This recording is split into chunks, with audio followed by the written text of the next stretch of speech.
nalingi nasalanga nakokaka te o mabe nakoboya yango nakosala na bomoi nanga yawe limbisanga limbisa yawe limbisanga nasengi koluna yo nabo tozoleka moko na Matthieu biso lelo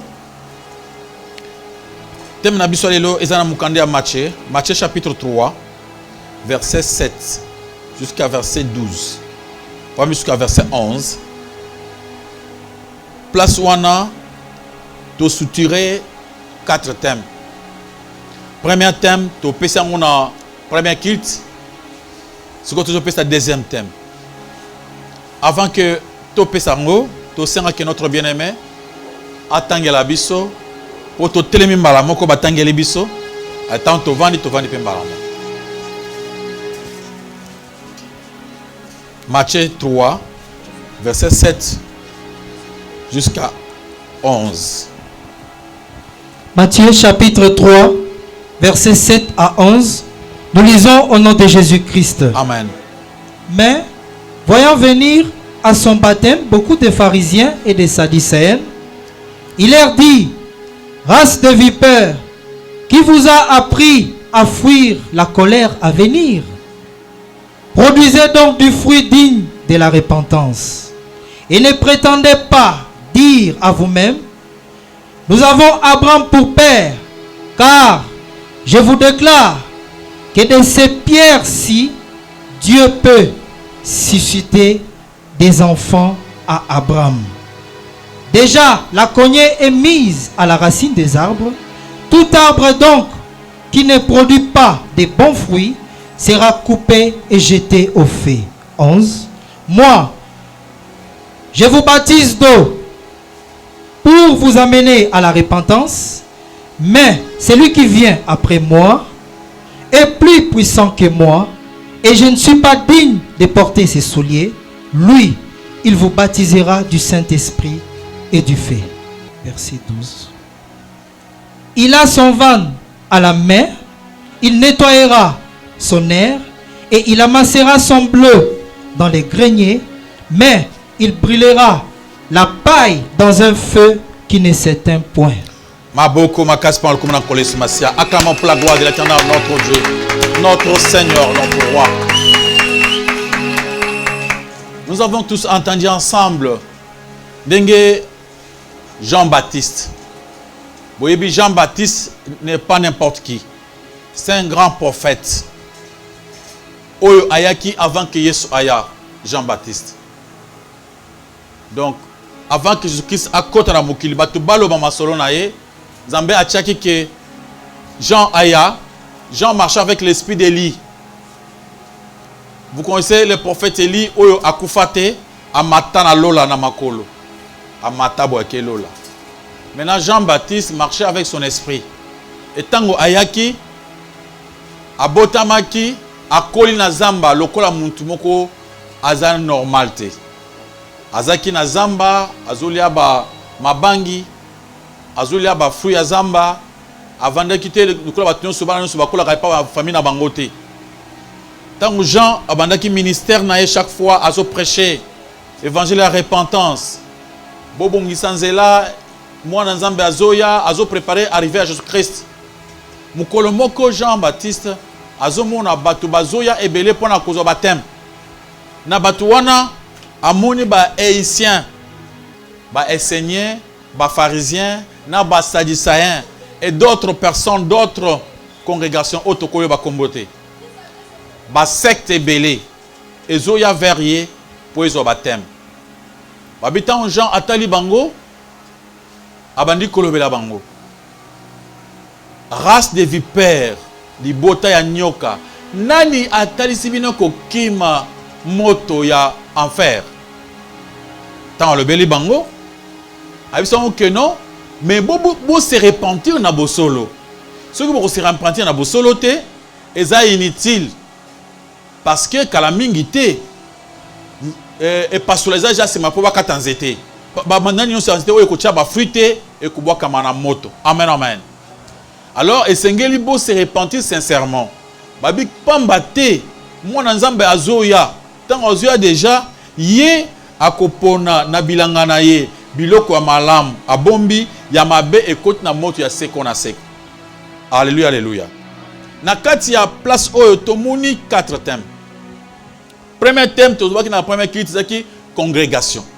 Congrégation, c'est la communauté. C'est la société, il y a la religion. C'est la congrégation. Parce que tout le monde, il y avait plusieurs sectes qui venaient.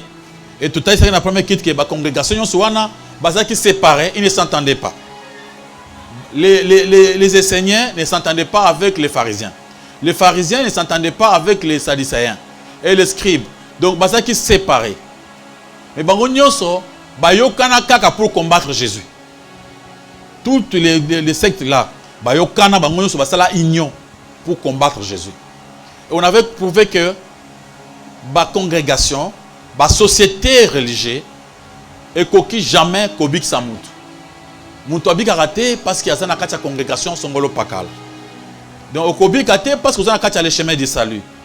Okobika te parce que vous avez na congrégation ko église moko kombo tsel. Et ça va combo. Mais le problème c'est que comment la congrégation est au Canada, nous c'est ça qui séparé. C'est ce qui se passe aujourd'hui. Il y a plusieurs églises. Dans cette avenue, sur le Tamboli, on a plusieurs églises. Mais on a même passé basé au Canada. Basé au Lakate. Pourquoi?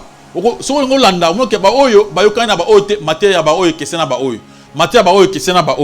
mais on se pose une question. Comment ça fait-il que la Bible moko Matthieu Kesseni. Si tu as la congrégation, les Esséniens, les pharisiens, les sadducéens, Bangonion sont basés dans la Bible et l'Ancien Testament. Mais on s'est posé une question compliquée. Comment les mêmes personnes, basées dans la Bible et l'Ancien Testament, mais ils ne se comprennent plus. Alléluia, alléluia. Mais leur but, leur point, il y a raccord, c'est de combattre Jésus. Bananzambe, alléluia. Sikoyo, deuxième thème. Premier thème, c'est la confrontation. Confrontation. Jean-Baptiste a ça la confrontation. Confrontation, d'abord, les aliments. Je dis que Mikolo est comme très évolué. À 35 qu'il n'y aura pas encore de choses difficiles. On nous a mis tout dans nos téléphones. On peut tout consulter. Pour le moment, comment on a reçu la montée?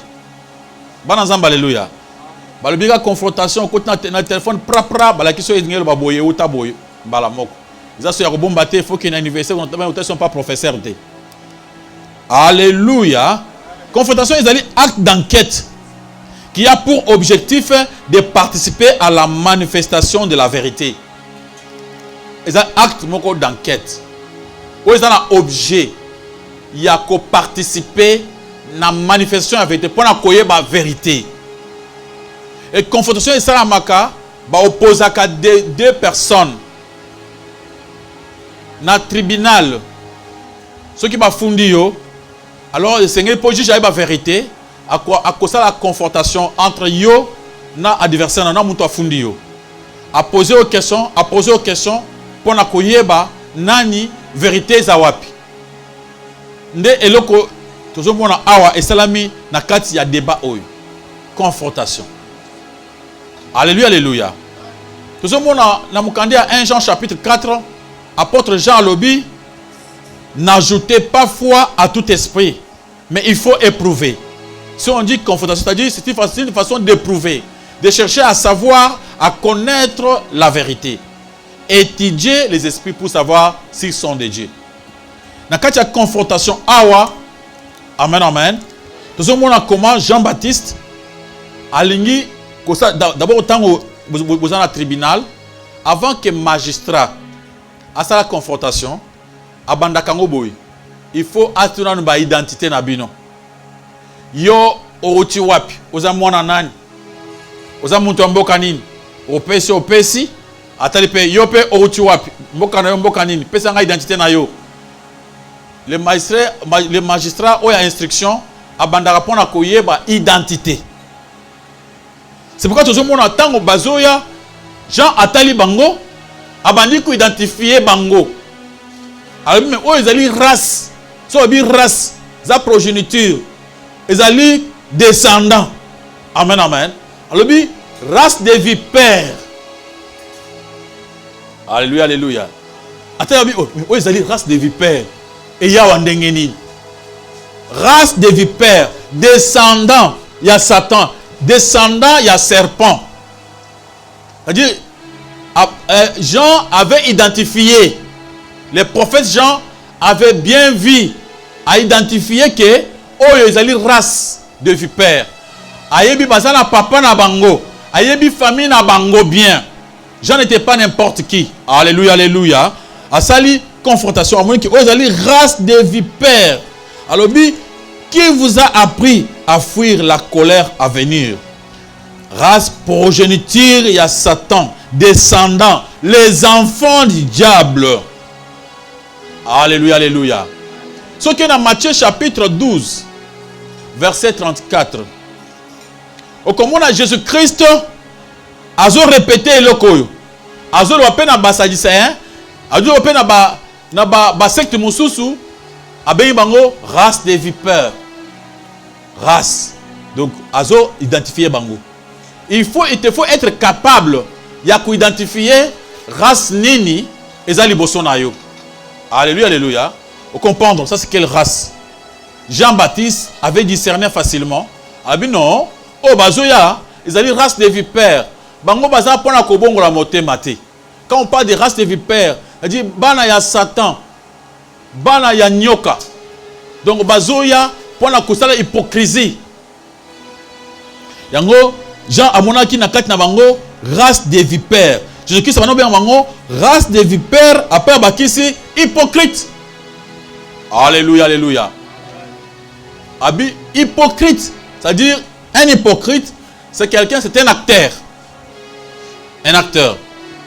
Dengue ngaza boy, naza pasteur. Mais quelqu'un peut se dire que non, na sala ndenge passer chez Asalak.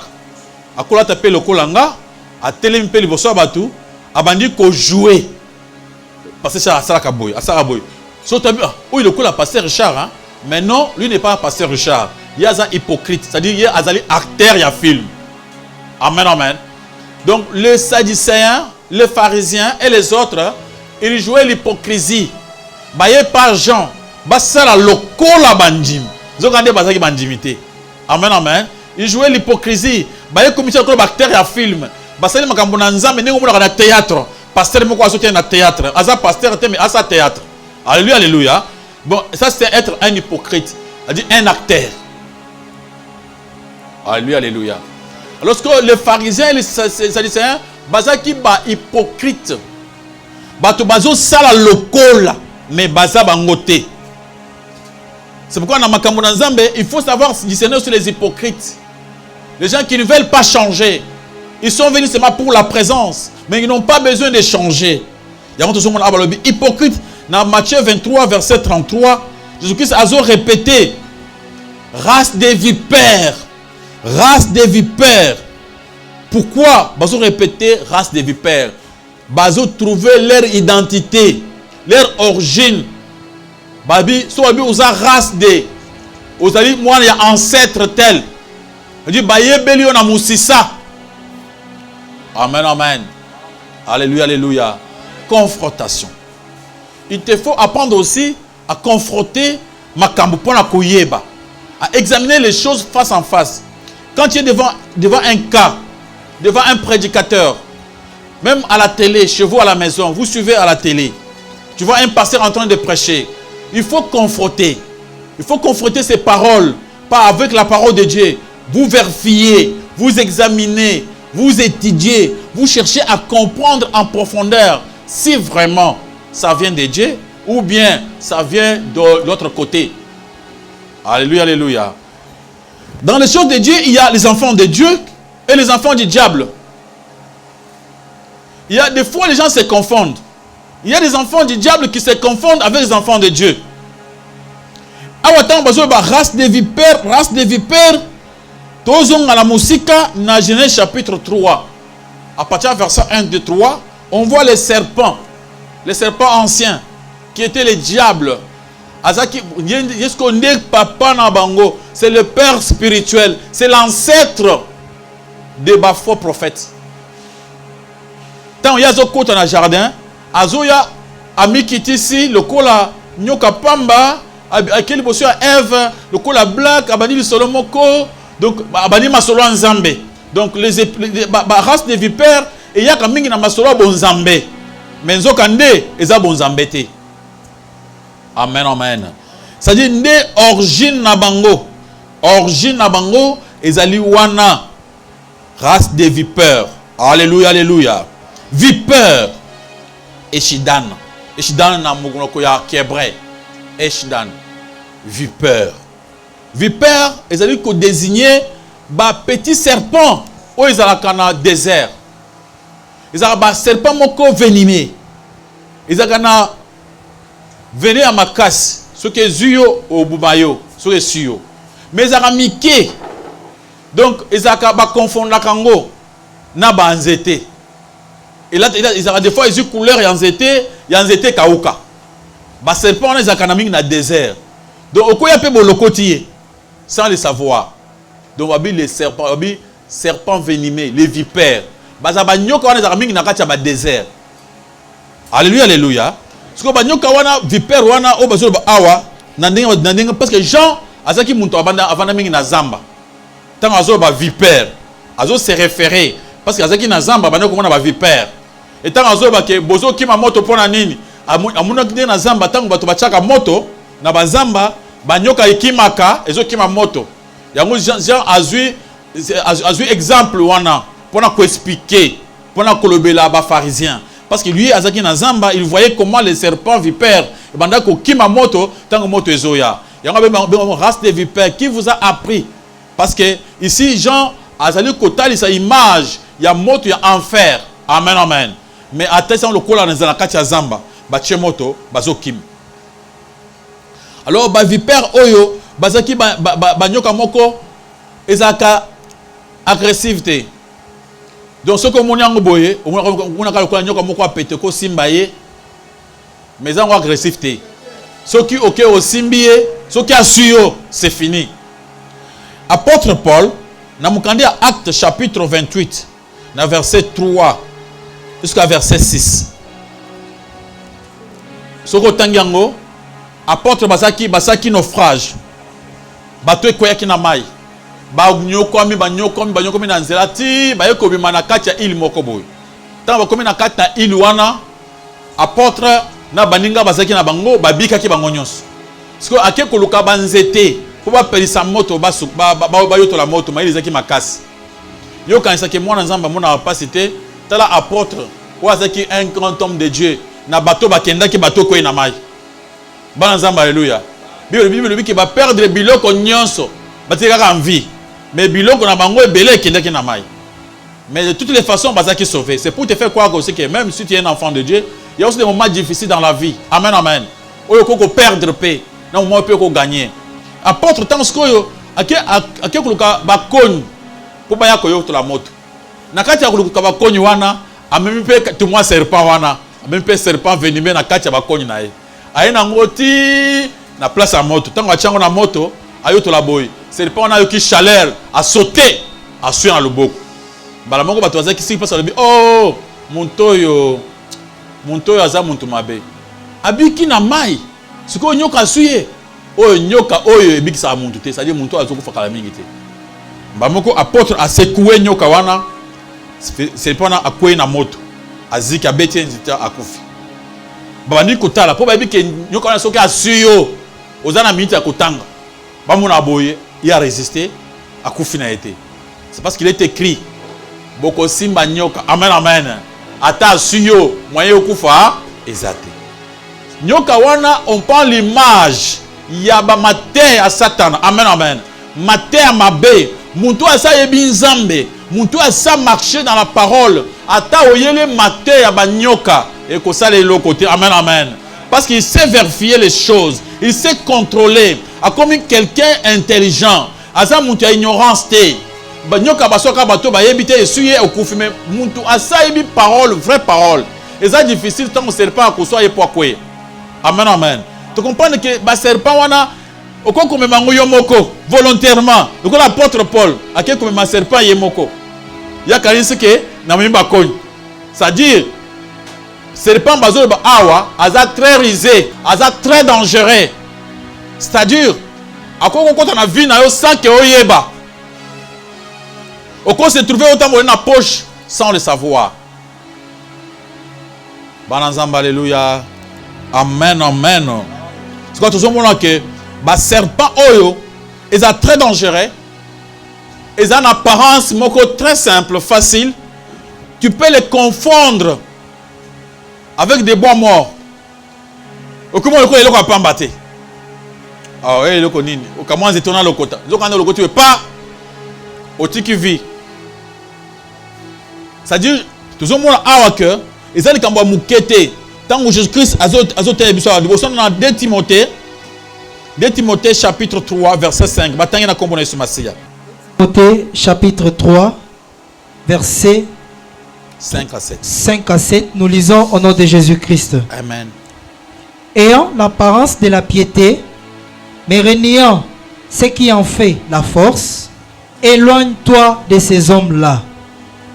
Il en est parmi eux qui s'introduisent dans les maisons et qui captivent des femmes d'un esprit faible et borné, chargé de péchés, agités par des passions de toute espèce, apprenant toujours et ne pouvant jamais arriver à la connaissance de la vérité. Balobi, ces serpents-là, des races de vipères, les enfants du diable, bana Satan. Les beautés à nyoka. Ils ont l'apparence de la piété. Ceux qui ont moni bango na makambo na nzambe, bako mona yoku tuzama be yende muntu malam. Mais bazo bonzambe wana ya solo wana bazana ngote. Mais leur piété c'est apparence. Balobi bakota katina bandako batu bayamba bango na bandako. Aina ndako na makambo na nzambe. Batu bayambi bango.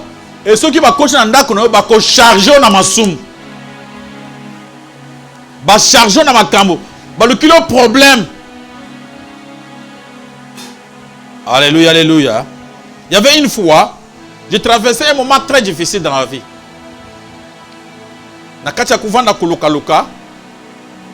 Na beli musanza moko ya kotala ngai. Tant voyez, à poser une question, qu'est-ce qui se passe? Ça ne marche pas. Les affaires ne marchent pas. Abandi ko charger nga. Zamba taisanga ke ole badji mebele opesa kite. Siko na kosala ndeni. Abete nga machine depuis na za mwana moke badji nyonso wana. Mais nga bi il faut na pesa biloko nyonso nga za nga bi oui. Pamba te bonga te a charger nga. Na ko biso ko se poser question na ko zombongo wapi pour na pesa dit non, va même ta parcelle. Tu vas même ta parcelle, tu vas la moitié de l'argent, tu donnes. Maintenant je vais prier pour toi. Amen, amen. Moussa, comment boy? A comme oui. Dieu me montre que ton père était sorcier. Parce que je ne sais pas papa Nabil. Azu mukumba apesio. Obani comme tout ça. Ah, nyonso papa mutaboti ngayel. Pourtant que toi tu n'as rien à faire avec ton père. Amen, amen. Ton père était moutu ensemble. Toi aussi tu es moutu ensemble. Mambu ya masuma papa Nabil etali yote. Amen, amen. Bible les oboya déjà li kamwana mukande ya Ézéchiel 18. Tout un chapitre. Alors, tant que vous avez à charger dans ma cambo, à charger dans mes kumba, au memi yango. Alléluia, alléluia. Babi va détruire ça. À soit côté dans la de nyoka, nyoka mouké. À côté dans la côté, au komona à panzakana mabala. Bananzamba, alléluia. Amen, amen. Alléluia. Il y avait une dame qui priait ensemble avec nous ici. Moukolomoko, il avait permis ces serpents venimeux dans Ndako. Tant serpent est côté. C'est-à-dire un homme de Dieu. Apôtre Paul, Actes chapitre 20. À partir du verset 29 jusqu'à verset 30. Ils ont qualifié Batouana lokola ba loup cruel. Lokola ba mboa zamba. Après, il a expliqué. Balobi. Bako s'introduire na kat nabino. des gens qui enseigneront des choses pernicieuses. Bazo prêcher biloko ya kobungi sabino uniquement avec un but, c'est quoi?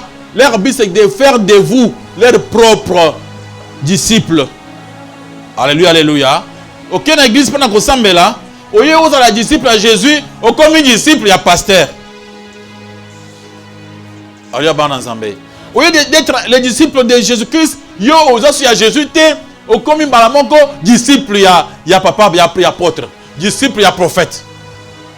Au lieu de servir Dieu, toi tu sers un homme. C'est ce qui se passe.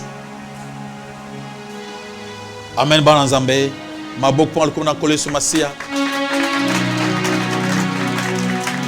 Ce sont ces gens. Donc ceux qui a commis le nandak, a chargé on a pas problème. Je parle d'une dame qui prie ensemble avec nous ici. Une fois on a quatre nandak, a mis pasteur moko. Pasteur comme koya. Pasteur va nous yebisaye. Non madame, je vois dans ta maison, ton mari c'est un féticheur. Il faut quitter Mbali wana. Parce que Oza Mbali malamoté. Mais pose-moi cette question. Une dame qui est déjà une mère des enfants. Il a vécu avec son mari pendant plusieurs années. Ils avaient déjà des enfants. Et vous la demandez de quitter son mari. Directement parce que son mari est sorcier, bien il est féticheur. Alio Bananzambe. C'est ce qui prouve, ce qui montre comment le serpent n'a pas maël mabe. Donc ceux qui va détruire Zaka. Ils viennent avec une autre apparence. Mais en réalité, Baza Batumabe. Il faut savoir affronter. Chaque fois, vous allez bosser na bango, il faut savoir combattre. Parce qu'avec affrontement, ils allaient combat. Aux autres combats, aux autres lutter. Pour garder la vérité. Acclamez pour la gloire d'Éternel notre Dieu. Les serpents là, Baza très dangereux. Jésus-Christ a dit hypocrite. Sans il y a serpent. Dans Matthieu 23, dans la série où il y a sur la malédiction, dans la série la malédiction prononcée par Jésus-Christ contre les scribes et les pharisiens. À partir du verset 13. Alléluia. Matthieu 23. À partir du verset 13. Comment Jésus-Christ a dit talisabiso lo lenge mabe ya ba serpent wana. C'est-à-dire, serpent, on a ceux qui au vendu à suyo, au kokufa. Quelle mort? La mort spirituelle. C'est-à-dire, c'est fini pour toi. Il faut être prudent pour que on se permette de, ou que les espaces te. Amen, amen. Malheur à vous, scribes et pharisiens, hypocrites. Hypocrites. Parce que vous fermez aux hommes le royaume des cieux. Et vous n'y entrez pas vous-même. Et vous ne laissez pas entrer ceux qui veulent entrer. Alléluia.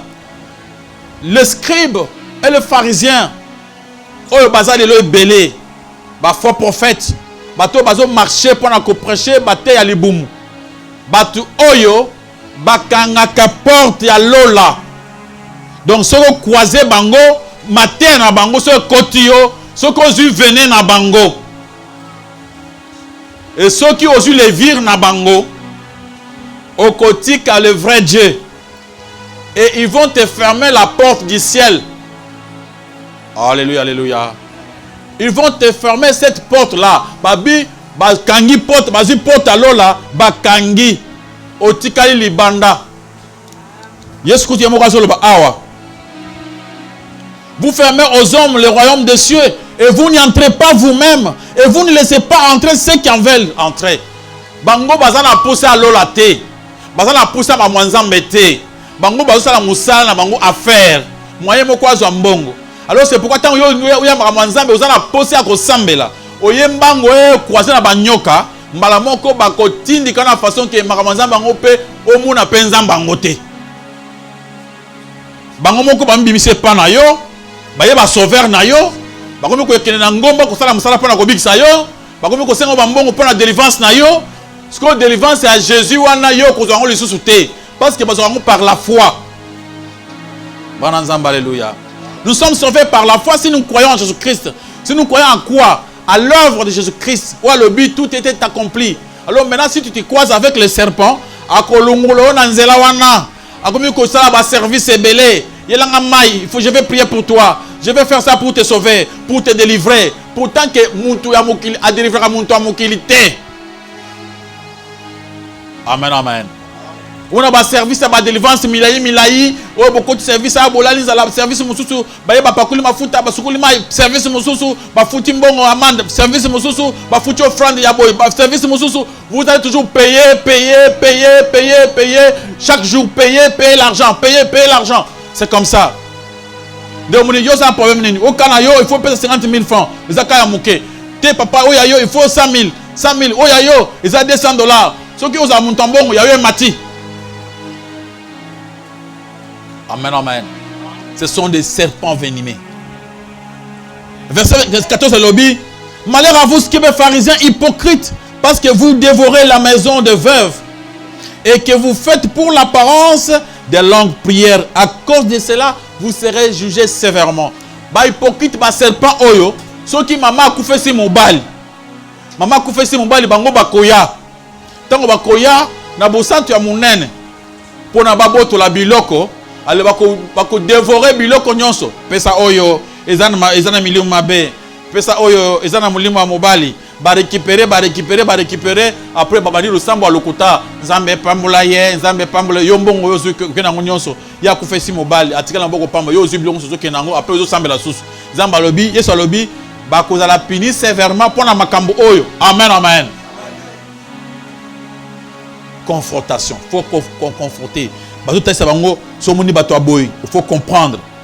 Dans verset 15, Elobi, malheur à vous, scribes pharisiens, hypocrites, parce que vous courez la mer et la terre pour faire un prosélyte. Et quand il est devenu, vous en faites un fils de la gaine 2 fois plus que vous. C'est-à-dire, les pharisiens, ils ont campagne d'évangélisation. Batubaye belé, bengi batu, batubaye. Batunyos wana bakosa on en faire 2 fois. Ça dit tant que yon ndimeli nzambe et pas un serpent, tu ne verras pas Dieu. Papa mo ka bisira nga ke ko sambela. Ama mo ntali ngate. Na nga ke ko sambela pamba. Loko ke ko sambela pamba directement au komi ya bango, au ndimi au komi ndimi na bango directement aux a dirigés vers l'enfer. Alléluia, alléluia. Maboko makaspan le commandant Kole Soumassia. Amen, amen. Race des vipères, serpent venimé, banner à Satan. Matthieu 23, verset 33. Jésus a répété serpent. Libote à nyoka. Ce qui est dans Jean chapitre 8, verset 44. Batangi verset 1. Jean 8, 44. Clairement, vous avez pour le père les diables. C'est pourquoi vous voulez accomplir les œuvres de votre papa. Ces gens-là se croyaient être enfants d'Abraham. Ils cherchaient à se camoufler parmi les enfants d'Abraham. Mais Yesu a bango, à tali bango, à discerner bango, à confronter bango, à trouver dans quatre bango qu'ils n'ont pas ces œuvres. Il y a un vrai Dieu. Bazali bane à Satan. Batangi na kombo na Yesu Masiya. Jean chapitre 8, verset 44. Nous lisons au nom de Jésus-Christ. Amen. Vous avez pour père les diables et vous voulez accomplir les désirs de votre père. Il a été meurtrier dès le commencement et il ne se tient pas dans la vérité parce qu'il n'y a pas de vérité en lui. Lorsqu'il profère les mensonges, il parle de son propre fond, car il est menteur et le père du mensonge. Si vraiment un homme de Dieu, un pasteur, un prophète, dans toutes ses prédications, aligné a camouflé mon verset biblique, a camouflé en haut pour la couper son avantage, mon ressemble le pakala. C'est-à-dire, Azali serpent, race des vipères. Alléluia, alléluia. Son vrai père, c'est Satan le diable. Parce que Satan le diable, quand lui parle, quand il ment, Ezali Kachinae Moko. Donc, il y a à cause de la nzembo, il y a la terre. Le kouta panaye, c'est très facile. Ça marche facile. Mais un enfant de Dieu, un serviteur de Dieu, lui va chercher la vérité. Il va chercher à marcher dans la vérité. Dans la véritable parole de Dieu. Mais le race des vipères, bango, bazali na kati ya fond. Tu peux voir d'autres congrégations. Au monde église Mobimba, le kouta est bandit de A à Z. Et bandeli wapi. Car papa yo modéré biso. Tant que les cas de modération wan, le côté bandit wan. Même requête après beaucoup ça te. Zaka bandi tout sambela. Alléluia. Le côté bandit wan. Les gens ne comprennent pas. Ils ne savent pas de quoi il s'agit-il. Zawana kaka. Shiboroto krobo krobo. Et bandit wapi na modération. Et tant on peut passer à un micro, amen, amen, amen, amen. Dans mon esprit de mort, esprit de mort, esprit de mort. Brrr, brrr. Allez, payez pour l'esprit de mort, payez pour l'esprit de mort. On commence à payer l'argent pour l'esprit de mort. Brusquement comme ça. Sur base d'une parole, 5 personnes, $200, 5 personnes, 10 personnes côté. Dans mon 10 personnes, ma pambouli, 10 personnes. Vous voyez toujours mensonge, et ils ont un mensonge. Autant mensonge. Amen, amen. Allez, pour terminer, prenez ma photo, prenez mon huile. Il faut penser tôt. C'est tôt ici, avant de dormir. Il ne faut pas dormir sans que vous le il faut être sage. Parce que tu penses tôt. Allez, allez acheter de l'eau là-bas. Je vais bénir cette eau. Alors, ceux qui vont bénir pour prendre ces $10. Tu vois les affaires qui avancent. Le peur des mensonges. Donc, Bakosaka, avec charme, avec goût. Et tant que kosa, et puis ça va tu vas oh, kende ukata bazo kosa, uki batu bazo maboko. Babita maboko, ils ont pesa na goût, ils ont un rythme. Le père de mensonge. Quand il prend son micro, encore comme bazo mbongo ebele babongisi ba santé. Pour avoir l'esprit de Dieu, c'est ça c'est ma moté que aucun de kosa mais là aucun de kondibon la moté maté. On pense seulement les micros, va pomper mouli moussat, recevez.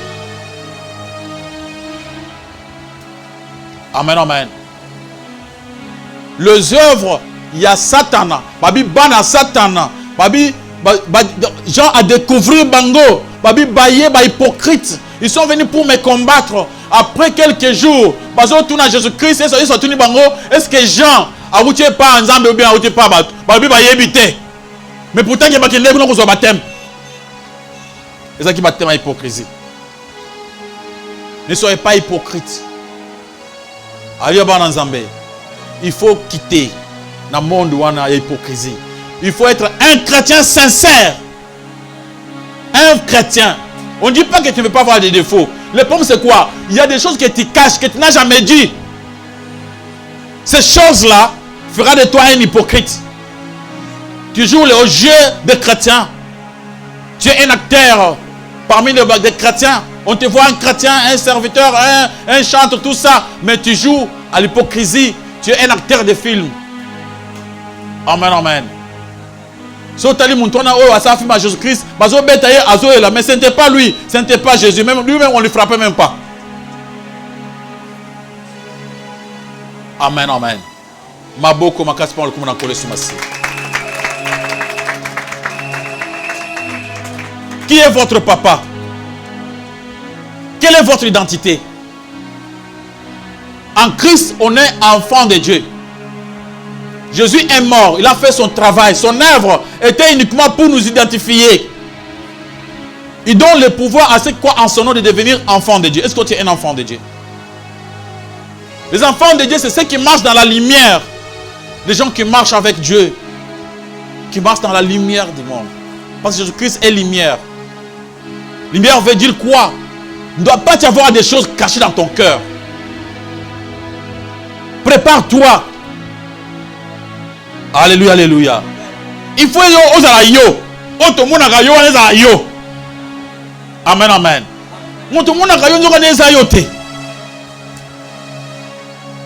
Bananzamba, alléluia. Est-ce que vous avez acteur à film?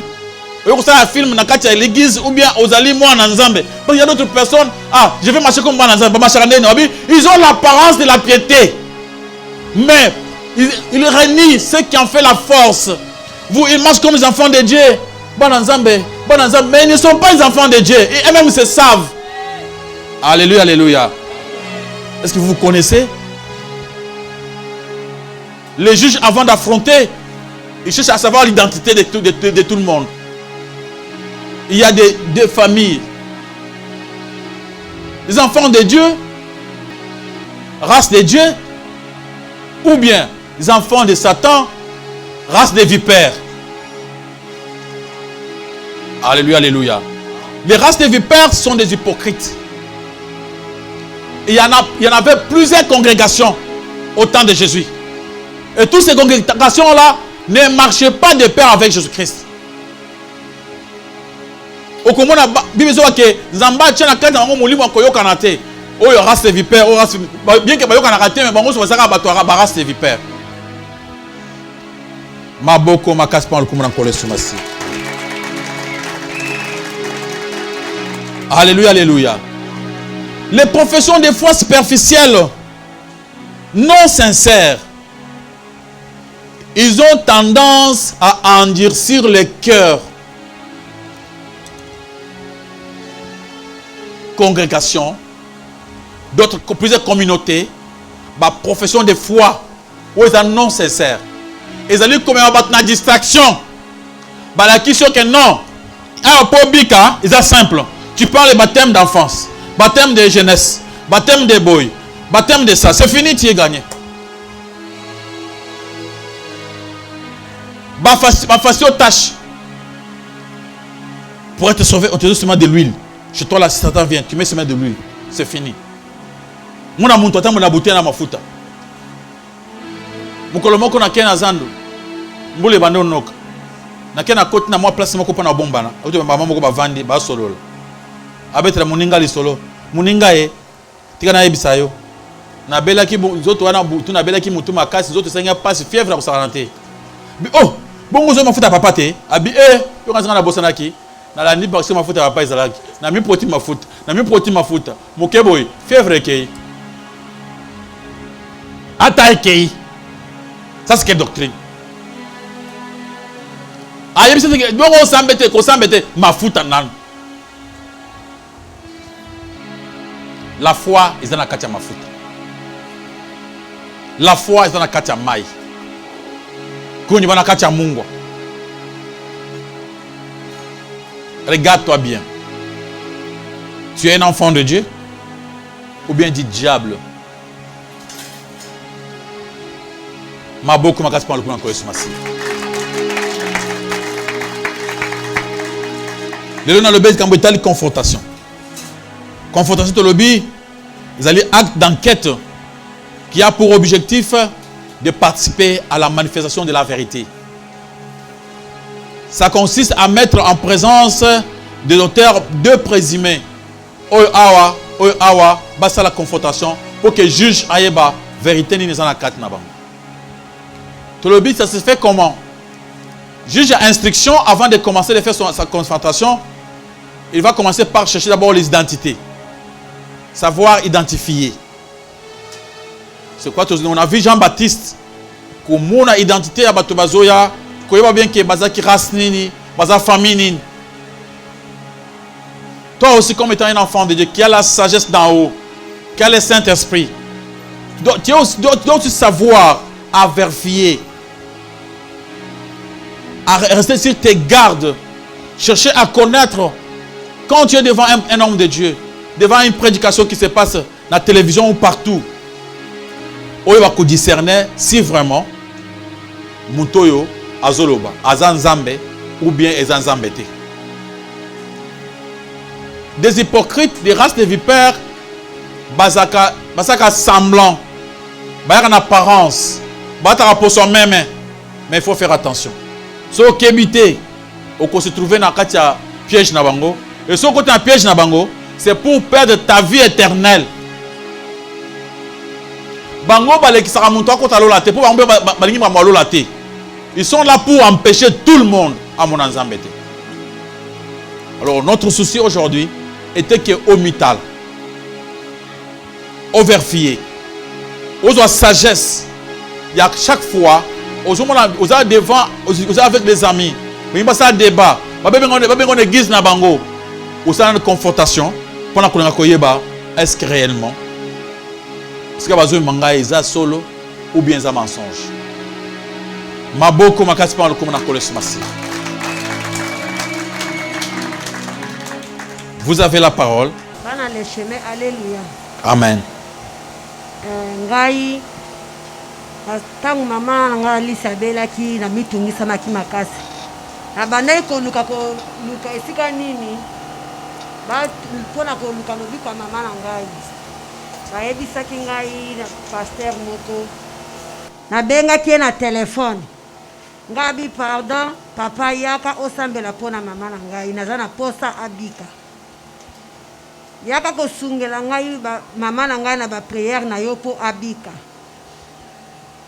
Alobi na ngai nakozala lobi dispoté pona zobima nazokende musika kosambela pona bato ngana insistaki kaka ngabi yaka papa yaka na tongo avokende. Pe ayaki. Siko eloko ekamwisaki ngai.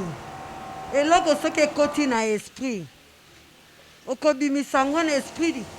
Obimisi biloko wana pe emonani. Ti siko nga moko naza komituna ndenge biloko wana asambelaki ebimaki. Ebangisi nga moko na bangi. Ti siko zaza soki na vandi na kanisi biloko wana ezosala nga sobo. Ndenge nini ebimaki po apesaki nga huile d'olive. Alobi mase yo moko po mona esika nini biloko ekobima. Nga moko nazi huile d'olive. Na bandi kopakola mama ayeko na asilisi ayeko bimise loko moko lokola mwana popi lokola ekeko moko boye pe ayeko bimisa lisusu nini neti bagi moko boye esalinga nzoto malili pe il fallait to filmer mama zo filmer yango mais ezoko ekoti pe na telefone te po ngaki eza lokola témoignage to la kisango ti siko nazovanda ezolekelanga ti siko ngabi exe mosai na nzambe akoki kobimisa eloko ekoti na esprit abimisa ngo life mpe biso tomona aza na problème amba banda kobela babengi prophète et prophète azaki na tante apesa ngo mokolo po ya etango aye apesa ngo mafuta abebino mabobo pakola abomona biloko ekobima bamo bazwi mafuta bandi kopakola lokola mwana popi moko ebimi wana bapakoli lokola bag moko ebimi wana. Amen, amen. Laissez-moi vous dire une chose. Na loba kangwawa zana papa na biso azali awa azaki na ndeko na ya mwasi banda ko sambela mukolo mobali abeli batambuli na kosuka mayele babiso ke mama moko aza quelque part ya bikisaka et pas na ye umela raté tant bake pa mama wana mona sali bikila na eti tango asilisi papa wana kufaki tant bazoki na moko bazongisi mwasi pe akufi bakunda bango mukolo moko. Vous croyez que Satan le diable a coupé sur raison? Yo mutozaki mwana nzambe. OK, pas diable. A peu sur raison. Vous vendez. Babi Satan bazaba hypocrite. Les hypocrites, ils sont là pour tuer. Babi dans le Jean chapitre 10 verset 10. Babi buyibi ayara pona ko épargner te. Pour koyiba ko égorger, il va te tuer. Et quand tu le permets toi-même, c'est ça le problème. Nous avons eu de pareils cas ici. Amen, amen. Ba musume bakufa, pour ba kabongo. Basa makamoko pembeni sima. A passer biloko a passer charger à prière à partager moko. Oye ba chelo boko ezili. Ah non.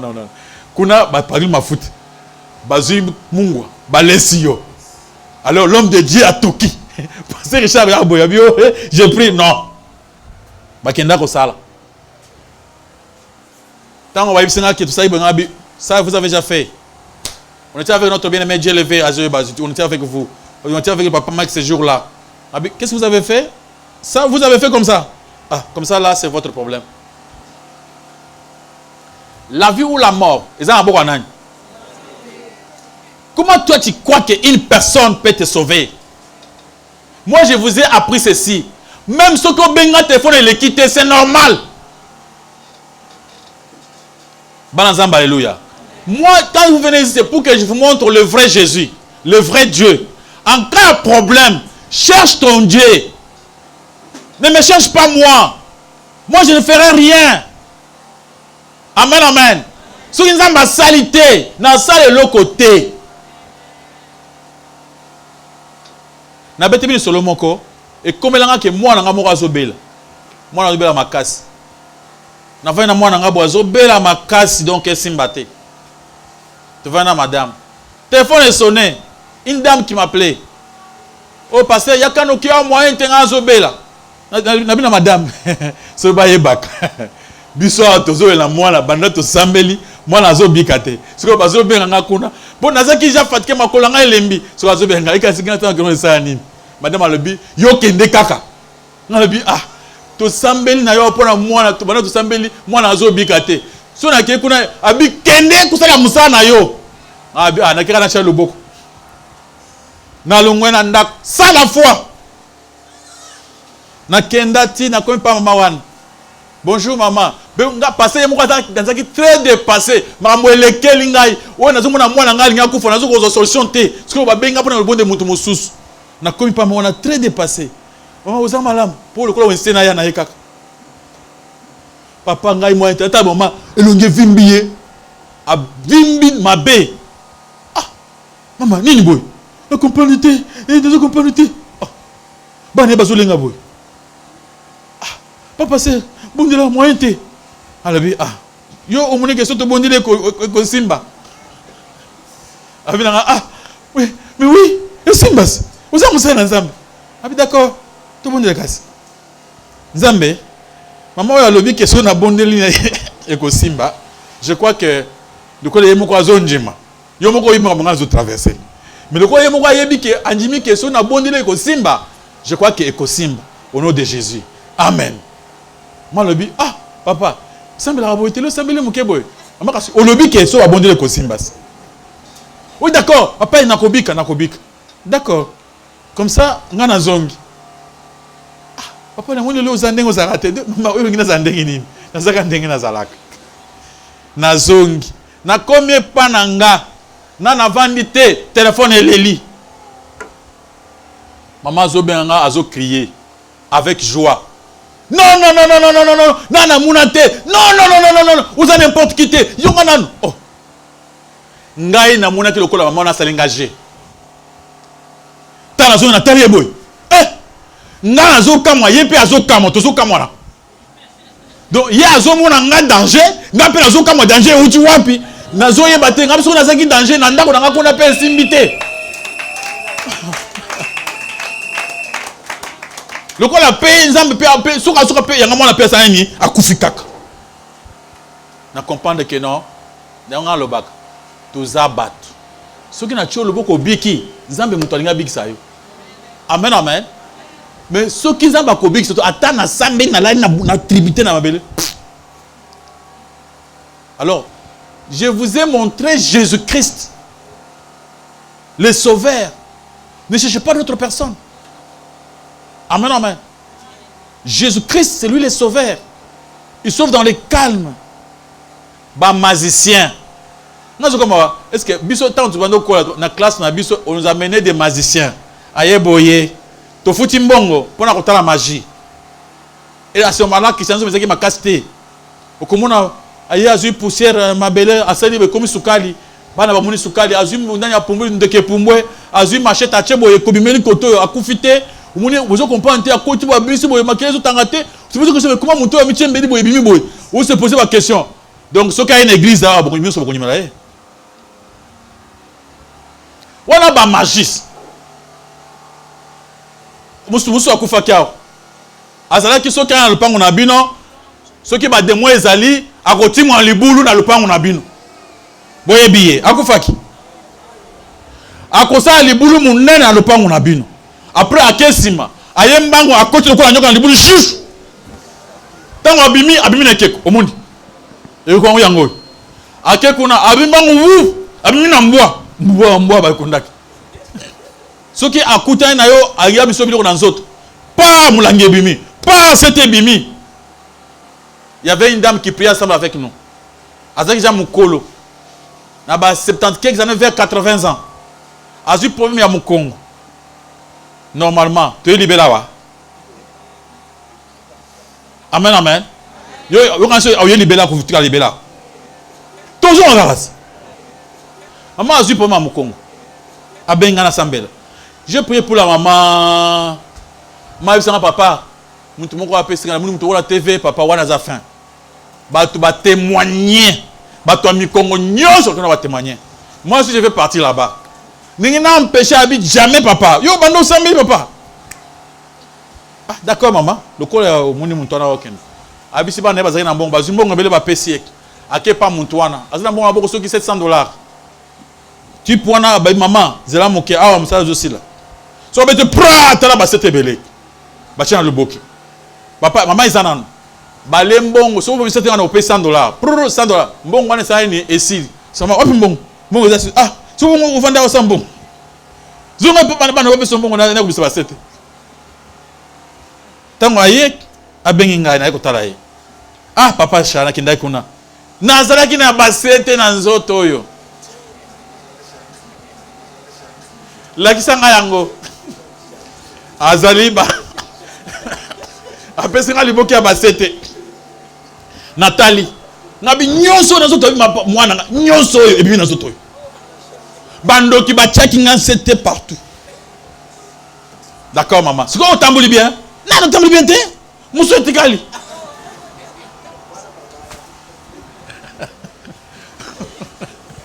Amen, amen. Il faut que fungola miss. Il faut savoir qu'un jour, tu recoufas. Amen, amen. Alors qu'une fois que la vie est courte, la vie sur la terre est courte, un jour, tu recoufas. M'gazaka prêt. Banazamba, alléluia. M'gazaka, si on a là dans la Seigneur, n'a évité ce qu'il est l'eau. N'a encouragé à battre. N'a tamulak. Celui de tous les testaments dans la salle. Soyez boy, na évité que lobby na kozana bomoy. Je ne connais pas. Ça c'est Dieu qui le sait. Amen, amen. Batu bakufa basa batu babela kate. Ngana moni muntu azobela. Batu nyonso basa o basa bien bazokufa ya tikali. Akina kunda batu bazo basa ki bien. Amen, amen. Une question. Merci pasteur pour la parole. Amen. Amen église. Amen. Pasteur, na verset d'ouverture na biso alléluia. Donc il y a un élo moko un peu éthique esprit encore une fois. Jean-Baptiste a dit quelque part, moi je vous baptise d'eau en fait pour vous amener à la repentance. Mais celui qui vient après moi, il est plus puissant. Lui, il vous baptisera du Saint-Esprit et puis d'eau. Alors, je n'ai pas vraiment pu comprendre le baptême du Saint-Esprit en réalité. Cela veut dire quoi? Merci pasteur. Mais celui qui vient après moi, il est le plus grand, il m'a déjà précédé, il est le plus grand que moi. Alors on peut se dire le baptême d'esprit. Le baptême de Jean-Baptiste ne sauvait pas. Les gens qui baptême, il y a préparation. Baptême d'eau. Baptême na mai, au kufina Yesu, baptême na mai au sekwe. Ce baptême, ezali ekopé sa montre la vie éternelle. Le vrai baptême, c'est le baptême de la foi. Le baptême de la foi, il change ta nature. Parce qu'on a mukandi à Jean chapitre 1. Yesu alobi, il donne le pouvoir de ceux qui croient en lui. Il donne le pouvoir de devenir enfant de Dieu. Donc le baptême d'esprit il va te changer, il va faire de toi un enfant de Dieu. Ce baptême, c'est quoi? Ce baptême, c'est quoi? Le fait d'écouter la parole de Dieu et d'accepter. Ça, c'est baptême. C'est le baptême de la régénération. C'est-à-dire quelqu'un qui était autre et qui écoute la parole, qui change. Voilà, mon très méchant. Azaka vraiment impédique. A aucune parole de Dieu. Quand il est diminué. A commis gentil. A commis pardonner. Ça, le baptême d'esprit. C'est-à-dire, il marche selon l'esprit. Les choses anciennes sont comment? Passées. Il est devenu une nouvelle créature. Mais quand tu as ton amai, ngana tu as ton amai est belé. Mais ba bongo la pe motema te. Mona ba tumusu na change pe na mai te pe abongoli motema. Ayeka boy. O tient na mai te, mais abongoli pe motema, o moni pe de muntu a changé. Amen, amen. Donc, ma ba ko tient na mai wana eza mabete. Mais c'est ma pour que le matoma mona ke ba tchako na mai. C'est pour là qui ça que je suis chrétien. Mais le vrai chrétien qui s'agit besoin de 4. C'est-à-dire le vrai baptême d'esprit. Tant que Jésus-Christ nous a amené la foi. Alors, ce baptême, c'est on se dit crois seulement. Il n'y a pas de service. Quand on a mon service, c'est un baptême de fait. Bakoya bachona mai. Boulani dans une semaine. Boliate. Boyoko sambela. Bosi baptême de fait. Distraction. C'est Dieu lui-même qui fait cela. Donc, est-ce que moi, la communauté bota yemoko? Non. Naître de nouveau. C'est Dieu qui va te faire naître. Toi, tu vas seulement accepter. Ça se fait gratuitement. Ephésiens chapitre 2, à partir du verset 8. Baobi, ils sont gratuitement justifiés par la foi. Par le moyen de la foi. Donc, par la grâce, par le moyen de la foi. Donc, on te justifie. On fait de toi un saint, un parfait, gratuitement. Parce que tu as accepté. C'est ça le baptême de fait. C'est le fait de croire en Jésus-Christ. Avec un cœur sincère. Laisser l'Esprit de Dieu habiter en toi. Quand on t'appelle chrétien, ça veut dire que tu as l'Esprit de Jésus-Christ. Tu as le Saint-Esprit. Celui qui a le Saint-Esprit, il a déjà le baptême d'Esprit. C'est le baptême de fait. Amen, amen. Encore une question. Oui, pasteur. Première question, on a juste à comprendre. Est-ce que bénédiction et Nzambe, ils ont la conditionnelle? Ce qui est conditionnel, T. Pourquoi à chaque fois, depuis même création, depuis même l'existence du monde, tout ça là toujours bien fort, il y a aucune église, il y a aucune veillée, il y a ça la nuit sur tout ça là. Deuxième question. Est-ce que nous avons pas la moto sans qu'il y ait ça l'effort, il n'y a aucune église, il n'y a aucune ressemble là. Troisième question. Pasteur, si nous avons pas vision, est-ce que la famille n'a eu la paix occasion de chute pour la vision où nous avons pas Quatrième question. Dimanche passé, au théâtre voilà. Amoureux de ça, Nzambe a considéré en yamote. Donc tout ça, on a vu au nyos tout ça là, on est allé vraiment Nzambe. Or on a tellement la parole, Nzambe a dit que non, il partagera jamais gloire na yena moto. Il est arrivé là biso deux fois, tous cela entre nous les amoureux. Aux autres de l'autre, moi sinon tu sais tu es tout pour moi, sans toi je ne peux jamais vivre. On s'en dit tout ça quoi adorer. Est-ce que c'est plus ça Nzambe ou c'est plus ça Nzambe? Et cinquième question pour finir. Parce que autour le bélo mort tout à l'heure que bah prophétie mususo badwalobara izalara vraiment bah prophétie où t'aurais pas Nzambe mais or Bible ba dit parle tantôt d'une manière tantôt d'une autre. Ce Nzamba lobi a le bélo toujours à travers moto. Alors son moto, ce pasteur a eu prophétie aya ebiso que non boy.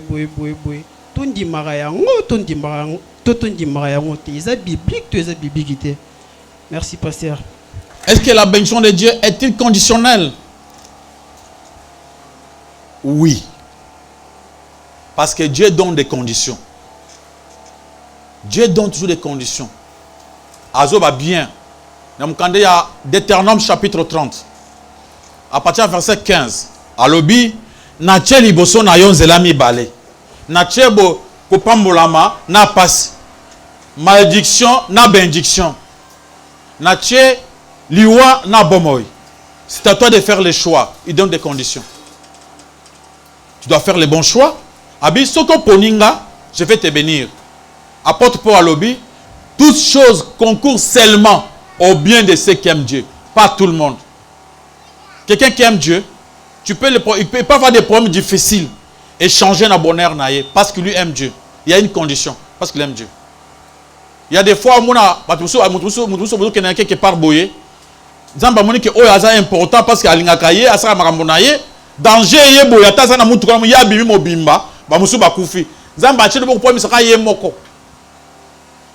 Ne savez-vous pas que na katia cimetière oyo ba misa kina ni Lazare.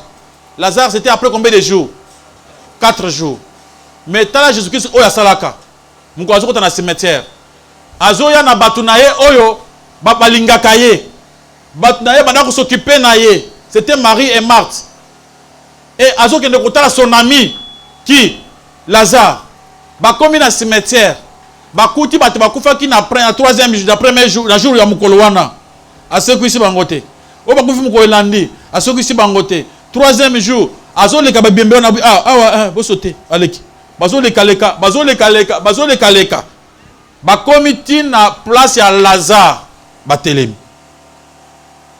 Lazare sort, Lazare abimi, bazongi na Lazare na bango na ndako. Amen, amen. C'est comme ça. Yo linga nzambe, nzambe pe akolinga yo, makamuso akosalela yo, abana ko défendre yo. Yo linga yete, ye kutu, akoma kutu kutinde we mbitungu so kanga yo. Alors, est-ce que nzambe apambola mundu sans qui assemble? Oui. Dieu bénit tout le monde. Na mukanda Matthieu chapitre 5. Dans verset 43, il dit Nzambe alingi to linga batu nyonso ko yepe linga batu nyonso. Abesa kambula na bilanga batu nyonso. Asaka bulamo na batu nyonso. Il y a des personnes ba pambolama assemblée te. Atama na mutu kasali kisite. Nzambe apesiye. Nzambe ataye lakaye.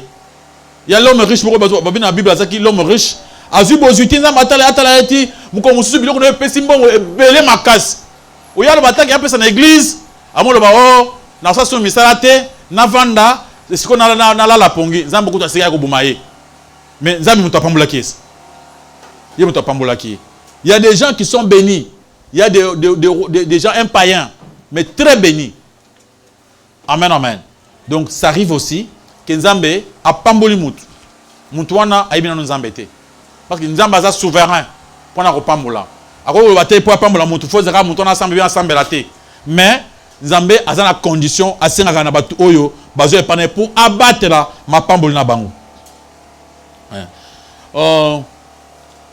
Troisième question, une vision cause à occasion de chute na katia famille. Oui, so vision et qu'on peut occasion de chute na katia famille. Au cause de vision moko bien, famille va combattre au tina sang. Mais bon dans la Bible, Joseph était combattu par qui? Par ses frères. Et ce n'est pas seulement Joseph. Il y a eu plusieurs personnes à partir de la vision à lui, à mon avis, progressé dans la vision naïe, votre famille va télémélier, va bien bongate. Et ne crois pas que votre famille va linga biso. Ne crois pas que tu vas se qui ça yonde balingio. C'est pourquoi tu dois chaque fois aimer les gens sans leur faire confiance. Bitumba biso toye baraté, peut-être mon tozo combattre yo, aza oyo kanisa ka lingio ande a combattre yo. Donc, yango yesu to lobaki on ne fait confiance à personne sur la terre. Amen, amen. Seulement à Dieu. Parce que, bitumbeko ko la peso combattre quand la famille na bino à cause de la vision. La famille peut combattre comme mingi ba vision abatu. A préféré kutu voisin muso apambola makeyon de kuna bango. Et yo ça le plaisir. Mutu muso ya yebité. Ako ma place wana. Que yo o azakande kuna yo pambola ma. Aboyi. Aboyi ache songi. Amen, amen. Quatrième question. Dieu ne partage pas sa gloire. Oui, Dieu ne partage pas sa gloire avec les humains. Ça, c'est vrai. Mon frère, regardez dans la parole de Dieu. Jésus-Christ, c'est lui le mari. Bisso, c'est l'épouse. L'église ensemble, l'épouse. Quand on a cantique des cantiques, tanga ba verset, tanga comment Jésus-Christ a la pousse attache sa bolingo na ye pana biso. Jésus-Christ attache sa bolingo monene. Alobaka vraiment ce qui oye pana ngai na kobatela yo, na kosaela yo, na kozala na yo, atabitumbe ye. Non, okomona c'est azoyembela biso. Soko tangi maloba ya Yesu. Otangi maloba o nzambe alingela ba pona bat. Il y a quelque part nzambe azoloba lobi na espèce mukanda Isaïe. Alobi o kanisi ke ngana tiki yo te, ngana koko tika yo te. Ngana tio na maboko na ngana gravo na maboko na nga. Mire na ezali liboso nga chaque fois. Ils ont le maman ou tu bota mwana na ye. Ya nzambe a vu place à maman. Maman ou tu bota mwana na ye. Est-ce que kotika mwana ou yemo ko abimisi na kat na ye? Ce qui attend maman kotika menga na kotika yote na kozana na yo na ko protéger yo pour na ngaza ki ozongela ngai. Tu vois Dieu parle. Alors bazo ba makambo ya mwasi na mebale za ba mystère. Mystère batna ndenge ba ko vivre. Eza na mukanda te poto na kolasa bato koyembela mwasi nzembo te so muta ayembela mwasi nzembo makambo na bango. Là ça ne concerne pas Dieu. Ce qui moi c'est l'ingambela mbana nzembo makambo na bango. Bible so banene bo sakana ndenge bolingi, bo sepela ndenge bolingi, batikiri bango ba sakana ba sepela. So ba sakana ti afukali muninga, oh je t'adore. Où est le problème? Balingani balulani. Ça Dieu n'est pas là-bas. D'abord moi sina mobali baza muntu moko. Bazo pesa na ba gloire na bango mobali tomboli moi si moi ça tomboli mobali. Kababi Marie aimait vos femmes. L'amour n'a pas ça difficile que c'est la valorisation extrême. Donc mobali a comme ça moi c'est la valeur mususi à likolo. Moi si pe amuna ka mobali na valeur liso à likolo. Babi subordination de toutes choses à son bien. Ils font toutes choses pour na azara malam. Donc ce n'est pas mauvais. S'il veut commencer même batambola babina il n'y a pas ça ne se trouve pas ici. Amen, amen. Ils ont un rapport avec Maman Nzambe Kounate. 5e question. Si vous avez aussi une question à poser, manifeste-toi.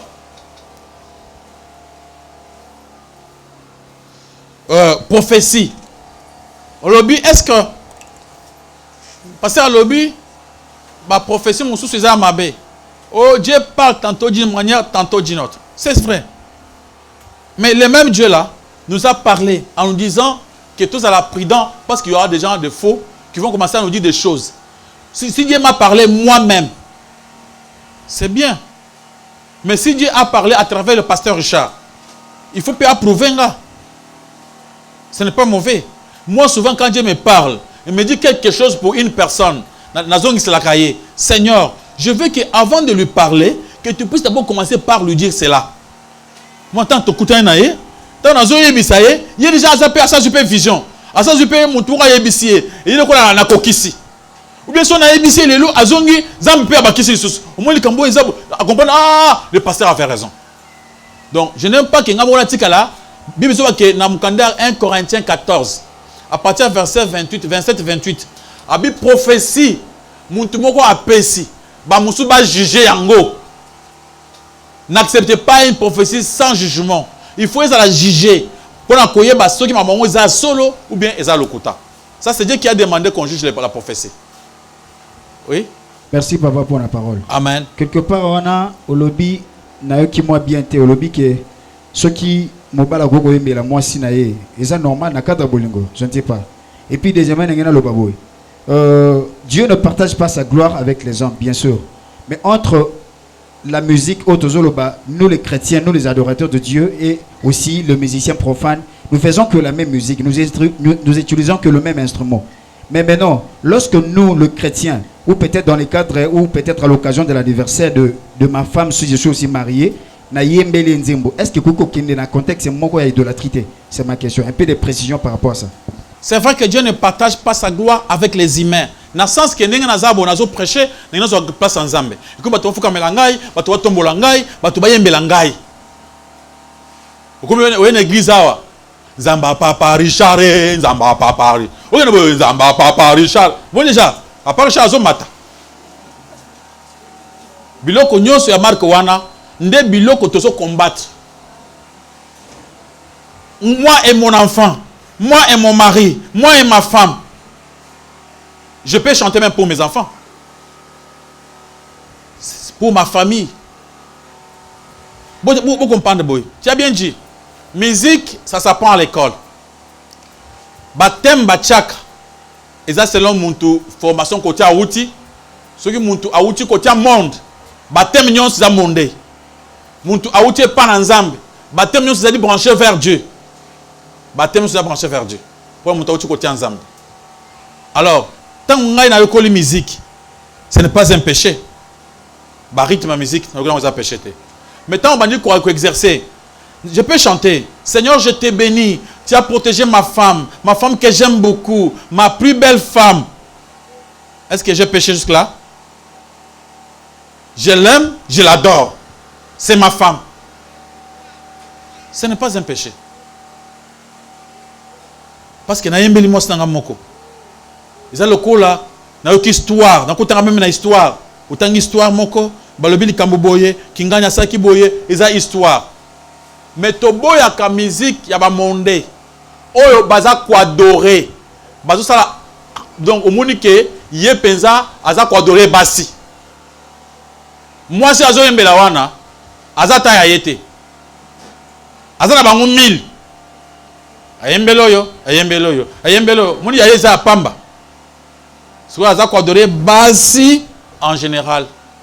Donc à ce moment-là comme serviteur ya basi. À ce moment-là. Mobali, moi so yembaka pona mibali. Yemo kaza na mobali mon côté. Des amis, je vois vous avez un souci ma casse. Ya koyembela mukobora bombela pe basi na bino. Toze la bino bo bala nan. Boya pe kotoyo. Bo vanda pe na mabala to ndeske bo ma ndenge zalaka. Parce que awa na musika ozomo na ndenge mususu. Est-ce que yo mukoloko ta libala oyemba susu bolingo ya mwasi? Ça on ne sait pas. Amen, amen. Quand quelqu'un adore sa femme, adore ses enfants, adore son mari, c'est-à-dire il adore Dieu. Ça fait plaisir à Dieu. À mon yo se pile na moi c'est ma pesio, ça va avoir plaisir. Pour ça zoloba, batu mingi batika basa bango ya bu jeunesse. Tant koli, surtout côté ngabiso to utakuna. Ha, 35 ans babo kio déjà. Papa qui a le côté moussous. Mais quelqu'un qui accepte de vivre avec sa femme à Koli, Banabazo Kola, Dieu l'adore. Amen, amen.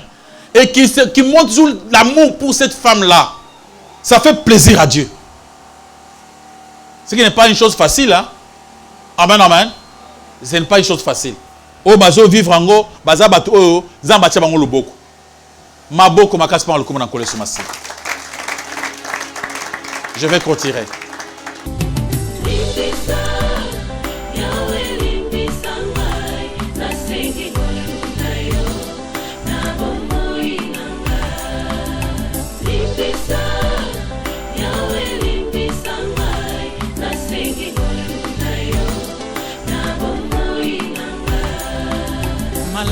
Lingi na salanga na kokakateo mabe na kubuya yango na kosala na bomoi nanga yawe limbisanga limbisa